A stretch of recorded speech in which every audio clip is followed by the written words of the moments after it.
ಒಂದು ಚಿಕ್ಕ ಊರಿನಲ್ಲಿ ರಾಮಣ್ಣ ಎನ್ನುವ ವ್ಯಕ್ತಿ ದಿನನಿತ್ಯ ಮನೆಗಳಿಗೆ ಹಾಲನ್ನು ಹಾಕುತ್ತಿದ್ದ. ಹಾಲು ತಾಜಾ ಹಾಲು, ನಮ್ಮ ಹಳ್ಳಿಯ ಶುದ್ಧ ಹಾಲು, ಬೆಳಗಿನ ತಾಜಾ ಹಾಲು, ಎಲ್ಲರೂ ತೆಗೆದುಕೊಳ್ಳಿ ಹಾಲು.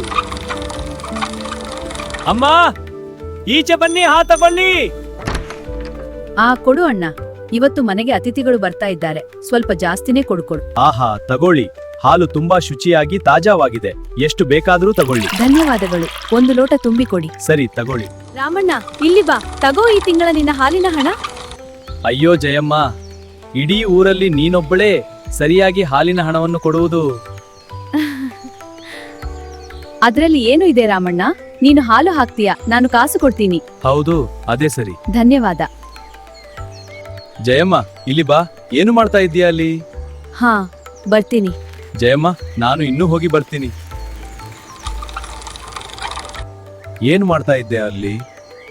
ಹಾಲಪ್ಪ, ರಾಮಣ್ಣನೇ ನಮ್ಮ ಮನೆಗೆ ಹಾಲನ್ನು ಹಾಕುವುದು. ಇವತ್ತು ತಿಂಗಳ ಕೊನೆಯ ದಿನ, ಅದಕ್ಕೆ ಕಾಸು ಕೊಡ್ಲು ಹೋಗಿದ್ದೆ. ಅಯ್ಯೋ, ನೀವು ಪ್ಯಾಕೆಟ್ ಹಾಲು ತಗೊಳ್ಳೋದಿಲ್ವಾ? ಇಲ್ಲ, ನಾವು ಮನೆಗೆ ಶುಚಿಯಾದ ಹಸುವಿನ ಹಾಲನ್ನೇ ಹಾಕಿಸಿಕೊಳ್ತೇವೆ.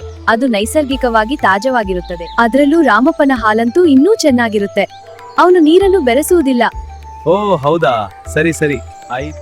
ಹಾಲಪ್ಪ ಅವನ ದಿನನಿತ್ಯದ ಹಾಲು ಹಾಕುವ ಕೆಲಸವನ್ನ ಮುಗಿಸಿ ಮನೆಗೆ ಬರುತ್ತಾನೆ. ಅರೆ, ನೀವ್ ಬಂದ್ರಾ? ಇವತ್ ಯಾಕೆ ಇಷ್ಟು ಲೇಟು?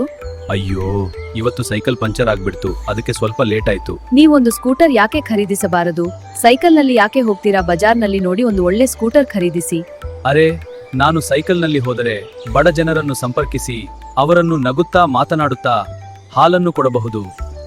ಅಂದ್ರೆ ನಿಮ್ ಮಾತಿನ ಅರ್ಥ ಏನು? ಅಯ್ಯೋ ನನ್ನ ಬಂಗಾರಿ, ನಾನು ಸ್ಕೂಟರ್ನಲ್ಲಿ ಹೋದ್ರೆ ಜನರೆಲ್ಲರೂ ಸ್ಕೂಟರ್ ಅನ್ನು ನೋಡುತ್ತಾರೆ.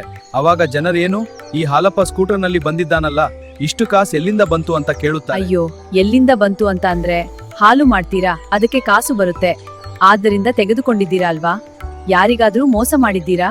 ಇಲ್ಲ ಅಲ್ವಾ?